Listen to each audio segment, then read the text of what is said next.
জাপানে অনুষ্ঠিত Asia Pacific অঞ্চলের রিউমাটোলজিস্টদের কংগ্রেস থেকে বাংলাদেশি রোগীদের কী লাভ হয় এ বিষয়ে কথা বলেছেন বাংলাদেশ মেডিকেল বিশ্ববিদ্যালয়ের রিউমাটোলজি বিভাগের চেয়ারম্যান অধ্যাপক আবু শাহিন।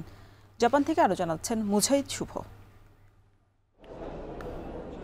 আপনারা ইতিমধ্যে জেনেছেন অ্যাপলারের এবারের আয়োজন জাপানের ফুকুওকাতে ৩,০০০-এর অধিক বিশেষজ্ঞ এশিয়া প্যাসিফিক অঞ্চল থেকে এসছেন।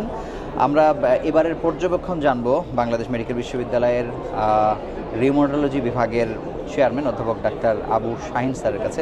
বাংলাদেশের প্রাপ্তবয়স্ক মানুষের শতকরা ৩০% মানুষই কোনো না কোনো বাত ব্যথায় জড়িত, এবং আপনারা জানেন এটাও যে এই রোগের চিকিৎসাটা প্রতিদিন পরিবর্তন হচ্ছে, আধুনিকায়ন হচ্ছে, এবং সেই আধুনিকায়নের ছোঁয়া পৌঁছায় দিতে গেলে এবং শুধু দেশের ডাক্তারদের মধ্যে না, বিদেশের ডাক্তারদের সান্নিধ্যে যাওয়া, তাদের সাথে মিটিং করা, নতুন কি রোগ আবিষ্কৃত হলো এবং তার সমাধান কি সেটা জানতে গেলে এরকম বড় বড় সেমিনার, সিম্পোজিয়াম। আমি বিশ্বাস করি যে এবারের এই ২৭তম আপলার কনফারেন্সে আমরা যারা বাংলাদেশে ৫০-এর অধিক রিউমাটোলজি যোগদান করেছি, তারা এখান থেকে নতুন নতুন ধারণা এবং নতুন নতুন চিকিৎসা পদ্ধতিতে জ্ঞান অর্জন করব, এবং যেটা বাংলাদেশের সাধারণ মানুষের উপরে গিয়ে আমরা সেটাকে অ্যাপ্লাই করতে পারবো।